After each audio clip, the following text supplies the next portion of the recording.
औज़ुबिल्लाहिमिनश्शैतानिर्रजीम बिस्मिल्लाहिर्रहमानिर्रहीम। अस्सलाम वालेकुम जी, मैं हूँ फ़ातिमा बिलाल और आज का मेरा जो टॉपिक है वो काले इल्म के मुतल्लिक़ है। माज़अल्लाह जो लोग करवाते हैं ये ज़्यादातर अगर हम नोट करें तो ये शहरों से ज़्यादा गाँव की तरफ यानी बैकवर्ड एरियाज़ हैं उनमें ज़्यादा ये चीज़ पाई जाती है, क्योंकि यहाँ आप कह लें एजुकेशन की कमी है और इस्लाम से दूरी है। और ज़रूरी नहीं है कि ये सारा कुछ ज़्यादातर अगर गाँव में हो रहा है तो शहर में नहीं हो रहा, ऐसा नहीं है, यहाँ भी हो रहा है।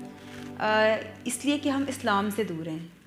जब इस्लाम की तालीम ही नहीं हमें पता तो फिर ज़ाहिर है हम यही सोचेंगे कि फ़लाने शख्स के पास जाएंगे, ढोंगियों के पास जाएंगे, वो तवीज़ देता है तो सब कुछ ठीक हो जाता है। तो सबसे पहले तो अपने घर में अवेयरनेस दें, उनको इस्लाम सिखाएं और बताएं कि इस्लाम ने अगर क्या बताया कि अगर कोई आप पर जादू करवा भी देता तो उसका हल क्या है।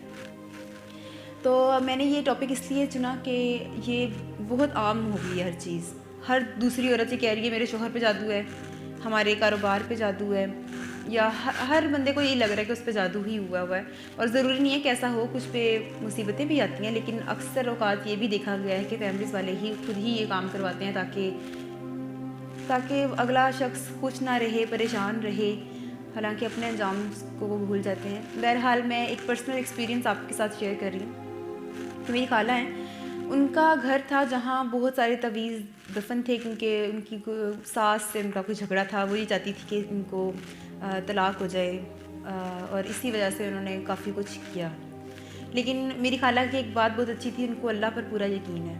उन्होंने मुझे बताया कि एक वक्त ऐसा आया था कि हमें लग रहा था कि पता नहीं सब कुछ ख़त्म हो जाएगा, लेकिन उनको किसी ने बताया कि दुआए रकिया और शरिया है। दुआए रकिया और शरिया एक दुआ है, आप सर्च करें आपको मिल जाएगी आसानी से। उन्होंने कहा मैंने फ़र्स्ट डे अपने घर में लगाया तो छोटी, अब ये मुझे यकीन नहीं आ रहा था, लेकिन उन्होंने कहा ये उन्होंने बताया कि बिल्कुल बात सच है कि उनके घर में जगह जगह राख उड़ने लग गई थी। हो ये रहा था कि उस वक्त वो चीज़ें जल रही थी और उनका हमारे सोफ़ों पर, ज़मीन पर थोड़ी थोड़ी जिस तरह राख टाइप होती है ब्लैक कलर की, वो ज़मीन पर गिर रही थी। उन्होंने भी सिर्फ फर्स्ट टाइम लगाया था ये दुआए रखी अलशरिया। उसके बाद उन्होंने कहा कि वो इतनी ज़्यादा हो गई थी कि हमें उठा कर फेंकनी पड़ी थी बाहर। तो तब मुझे रियलाइज़ हुआ कि अल्लाह के कलाम में बहुत ताकत है, और ये बात शायद हम लोग मानते तो हैं लेकिन इस पर अमल नहीं करते। हम सोचते हैं हाँ बहुत ताकत है, लेकिन यकीन नहीं रखते।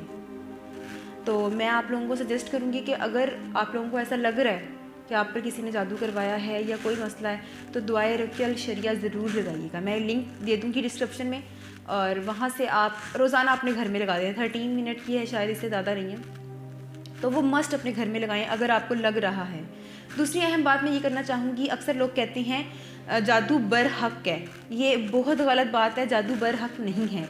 बरहक सिर्फ अल्लाह की ज़ात है, जादू बर्क है। बर्क मतलब उसका ये है बिजली, यानी ये बिजली की तरह असर करता है। इसीलिए कुरान पाक में भी आयात हैं जो सूरह फलक और सूरह नास है, वो इसी का तोड़ है।